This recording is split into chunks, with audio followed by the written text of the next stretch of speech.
الحمدللہ رب العالمین والصلاة والسلام علی سید الانبیاء والمرسلین اما بعد فاعوذ باللہ من الشیطان الرجیم بسم اللہ الرحمن الرحیم یا رب لک الحمد کما ینبغی لجلال وجہک وعظیم سلطانک رب اشرح لی صدری ویسر لی امری واحلل عقدۃ من لسانی یفقہوا قولی رب زدنی علما۔ السلام علیکم ورحمۃ اللہ وبرکاتہ۔ پارہ نمبر 30 سورۃ الانشقاق، اردو ترجمہ اور تفسیر۔ گزشتہ سبق میں ہم نے اس کی 9 آیات پڑھ لی تھی۔ آج کے سبق میں آیت نمبر 10 سے آغاز کیا جا رہا ہے، جس میں اللہ رب العزت ارشاد فرماتا ہے وَأَمَّا مَنْ أُوتِيَ كِتَابَهُ وَرَاءَ ظَهْرِهِ، اور رہا وہ کہ جس کا نامہ اعمال اس کی پیٹھ کے پیچھے سے دیا جائے گا۔ یاد رہے کہ قیامت کے دن کے وقوع پذیر ہونے کا ذکر ہوا اس سورہ کی ابتدا میں، اور پھر پہلے اس گروہ کا ذکر ہوا جو ان لوگوں میں شامل ہوگا جو کامیاب ہیں، اور کامیاب لوگوں کو نامہ اعمال دیا جائے گا ان کے دائیں ہاتھ میں، اور وہ خوش و خرم اپنے اہل خانہ کی طرف لوٹیں گے۔ حقیقی کامیابی کو وہ اس حقیقی لطف کو محسوس کریں گے۔ اس حوالے سے ہم نے پڑھ لیا، اور آج دوسرے گروہ کا ذکر ہے، یعنی ان لوگوں کا جو کہ گناہ گار ہیں اور جن کے نامہ اعمال میں گناہوں کا وزن زیادہ ہوگا۔ اب ان کا انجام، یعنی ان کا جو رزلٹ ہے پہلے جو اناؤنس کیا جائے گا، ان کو ہاتھ میں دیا جائے گا، اور وہ ہم الحاقہ میں پڑھ کے آئے ہیں کہ ان کا نامہ اعمال یعنی گناہ گاروں کا ان کو ان کے بائیں ہاتھ میں دیا جائے گا، اور یہاں ارشاد ہوا ہے کہ ان کو پیٹھ کے پیچھے دیا جائے گا۔ تو اس کی صورتحال علماء نے کچھ اس طرح سے بیان کی ہے کہ وہ شخص اس بات سے تو پہلے ہی مایوس ہوگا کہ اسے دائیں ہاتھ میں نام اعمال ملے، کیونکہ ہر شخص اپنے اعمال پر خوب خبردار ہوتا ہے، اس کو معلوم ہوتا ہے وہ کیا کر کے آیا ہو۔ ہم یہاں جو کر رہے ہیں ہمیں وہ بھی معلوم ہے، اور قیامت کے دن بھی معلوم ہوگا ہر شخص کو کہ اس کا دنیا میں کیا رویہ رہا تھا۔ تو بہرحال ایسا شخص جس کا نامہ اعمال آلریڈی اس کو پتہ ہے کہ جی دائیں ہاتھ میں نہیں ملے گا، اور وہ مایوس ہے، تو مایوسی کی حالت میں جب نامہ اعمال اس کی طرف بڑھایا جائے گا تو وہ کوشش کرے گا کہ اب میں اپنے بائیں ہاتھ کو پیچھے کر لوں، میں اپنے بائیں ہاتھ کو ہٹا لوں تاکہ اس ذلت اس رسوائی سے بچ سکوں۔ تو وہ جب ان کے سامنے رزلٹ کیا جائے گا وہ اپنے ہاتھ کو پیچھے کو جھٹک لے گا، اور اس تدبیر سے وہ بالکل بھی یعنی ہاتھ پیچھے کرنے سے وہ ذلت اور رسوائی سے بچ نہیں جائے گا، وہ نامہ اعمال اپنا اس کا رزلٹ وہ حاصل کرنے سے بچ نہیں پائے گا، اس کا پکڑایا جانا تو لازمی ہے۔ اور وہ نامہ اعمال جب اس کی طرف بڑھایا جائے گا، اور وہ ہاتھ اپنی جس طرح آپ اس چیز کو ایسے زیوم کر سکتے ہیں کہ اپنا ہاتھ کوئی پیٹھ کے پیچھے رکھ لے، یعنی کمر کی طرف کر لے کہ میں نہیں پکڑوں گا، یہ تو سراسر ذلت اور رسوائی ہے، تو یہ تدبیر اس کے لیے کارگر ثابت نہیں ہوگی، اور ایسے شخص کو وہ خواہ ہاتھ آگے رکھے آگے بڑھا کر پکڑ لے یا ہاتھ ہٹا کر پیچھے کر لے، اس کا نامہ اعمال اس کو پیٹھ کے پیچھے ہی تھما دیا جائے گا۔ ہے فَسَوْفَ يَدْعُو ثُبُورًا وَيَصْلَىٰ سَعِيرًا إِنَّهُ كَانَ فِي أَهْلِهِ مَسْرُورًا إِنَّهُ ظَنَّ أَن لَّن يَحُورَ بَلَىٰ إِنَّ رَبَّهُ كَانَ بِهِ بَصِيرًا۔ اب نامہ اعمال بائیں ہاتھ میں ملا، ذلت اور رسوائی ہمیشہ کے لیے اس کا مقدر ٹھہری، اور وہ گناہ گار جب جہنم کی طرف ہانکا جائے گا تو اس کا رویہ کیا ہوگا؟ موت مانگے گا، اور کہے گا کہ کاش کہ موت آ جائے اور اس ہمیشہ کے عذاب سے، ہمیشہ کی ذلت سے جان چھوٹ جائے۔ تو موت کا مانگنا بھی موت کو حاوی کر کے عذاب سے یا ذلت سے نجات نہیں دے گا، یعنی موت کا مانگنا بھی بلا فائدہ ثابت ہوگا۔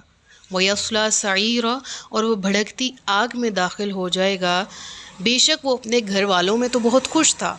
اپنے گھروں میں تو وہ بہت خوش تھا، یعنی اس سے دنیاوی زندگی مراد لی گئی ہے کہ جس طرح دنیا کی زندگی میں انسان یہ سمجھتا رہا کہ میرے پاس دنیا کی ہر نعمت موجود ہے، میرے پاس دنیا میں ہر چیز موجود ہے، اور میں شاید مرنے نہیں والا، اور یا شاید ایسے شخص کا رویہ موت کے بارے میں یہ ہوتا ہے کہ جس طرح دنیا میں زندگی ہے تو 4 دن کی زندگی ہے، اس کو جی لیں اپنے رولز کے مطابق، اس کو جی لیں اپنی مرضی اپنی پسند کے مطابق، آخرت کس نے دیکھی ہے؟ اور پھر یہ وہ دن ہوگا جب آخرت کا دن دا ڈے آف ججمنٹ آ چکا ہوگا، اور اللہ ایسے شخص کے رویے کا ذکر فرما رہا ہے کہ دنیا میں تو وہ اپنے گھر والوں میں تو بڑا خوش تھا، اور بے شک اس نے یہ سمجھ رکھا تھا کہ وہ ہرگز واپس نہیں لوٹے گا۔ اور پھر اللہ فرماتا ہے کیوں نہیں، بے شک اس کا رب اسے دیکھ رہا ہے۔ اللہ اکبر۔ اور ان آیات میں جو مفہوم ہمارے سامنے واضح ہوتا ہے، میں ہمیشہ اس کو اسپیشل اس لیے مینشن کرتی ہوں اپنے لیکچرز میں کہ اللہ نے دنیا میں رہنا، خوش رہنا، دنیا کی نعمتوں کو حاصل کرنا، ان کے لیے کوشش کرنا بالکل بھی منع نہیں فرمایا، بلکہ اللہ کے نیک بندے وہ ہوتے ہیں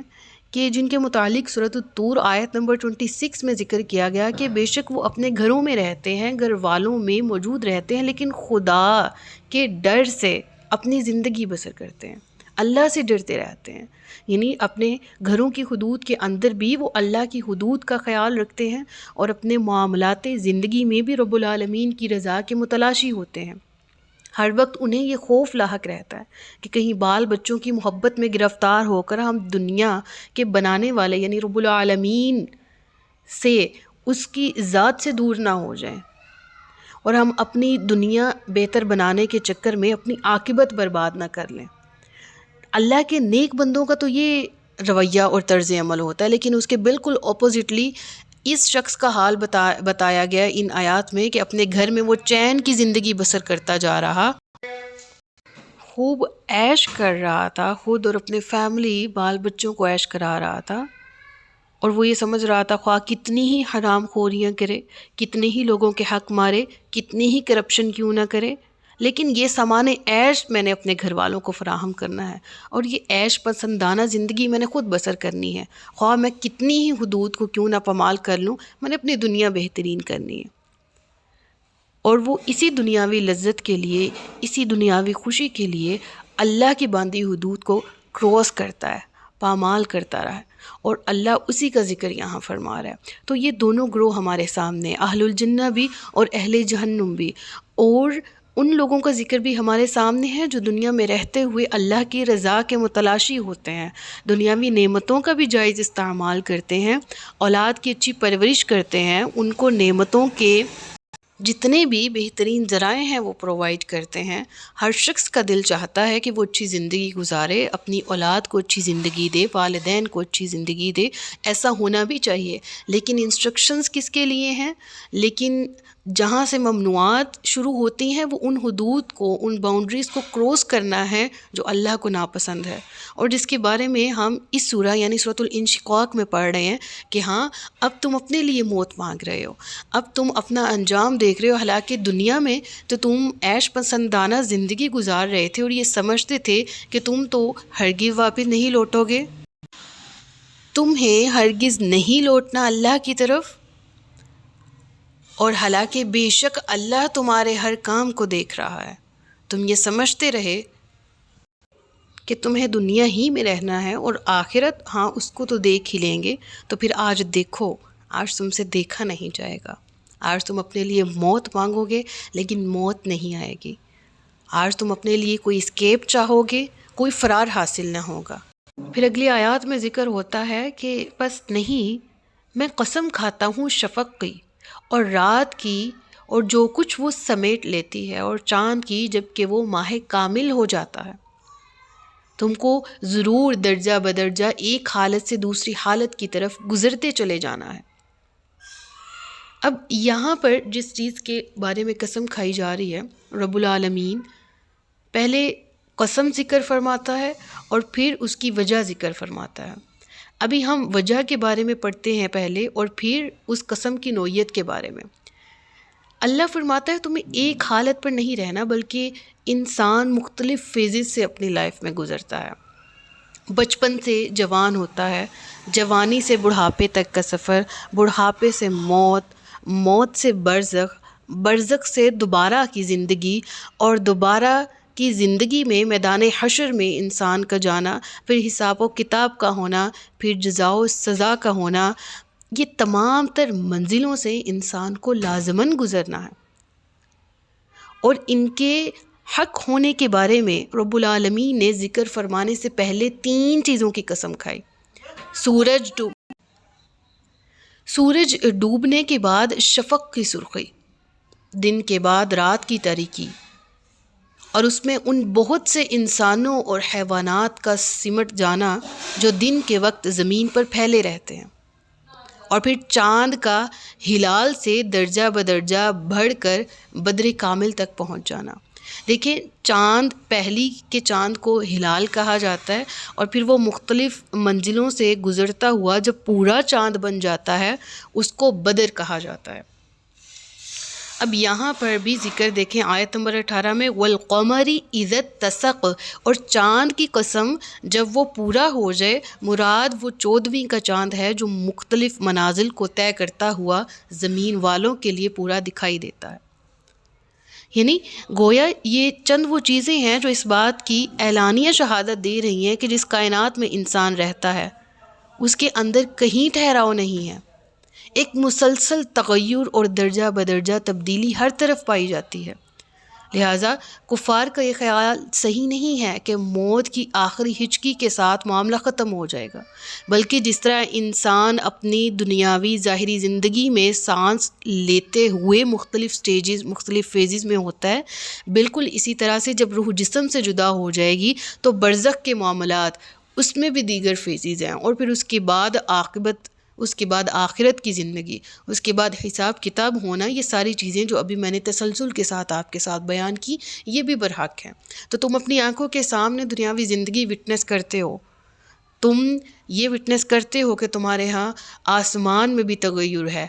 چاند میں بھی تغیر ہے، سورج بھی مختلف فیزز میں سے دن بھر گزرتا ہے، کبھی اس کی روشنی تپش والی ہوتی ہے، کبھی اس کی روشنی محض روشنی ہوتی ہے، اس میں تپش باقی نہیں رہتی، گو کہ صبح فجر کے وقت کے بعد یا عصر کے بعد۔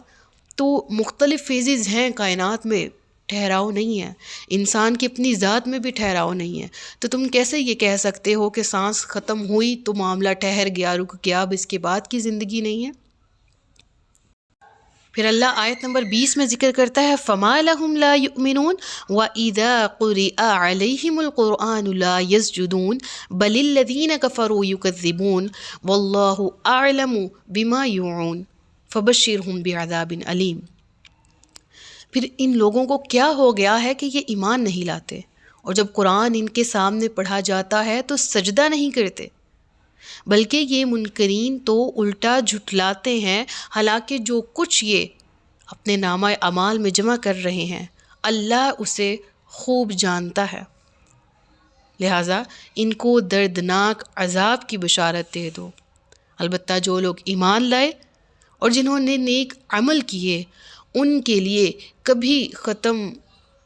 نہ ہونے والا اجر، یعنی اجر عظیم ہے جس کی کوئی حدود نہ ہوں گی، جس کا کبھی خاتمہ نہیں ہوگا۔ اب آیت نمبر 21 ہے، وَإِذَا قُرِئَ عَلَيْهِمُ الْقُرْآنُ لَا يَسْجُدُونَ۔ اس کے حوالے سے ہمارے سامنے امام مالک، امام مسلم اور سنن نسائی میں احادیث موجود ہیں، حضرت ابو ہریرہ رضی اللہ تعالیٰ عنہ کی روایت، اور آپ ذکر کرتے ہیں کہ انہوں نے نماز میں یہ صورت پڑھ کر اس مقام پر سجدہ کیا اور کہا کہ رسول اللہ صلی اللہ علیہ وآلہ وسلم نے یہاں سجدہ فرمایا تھا۔ یعنی یہ آیت سجدہ میں سے ایک ہے۔ بہرحال ان پوری آیات کا مفہوم آپ کے سامنے یہی ہے کہ جس کے سینے میں کفر، عناد اور عداوت، وہ دشمنی رکھے حق سے، وہ دشمنی رکھے سچ سے، سچے لوگوں سے،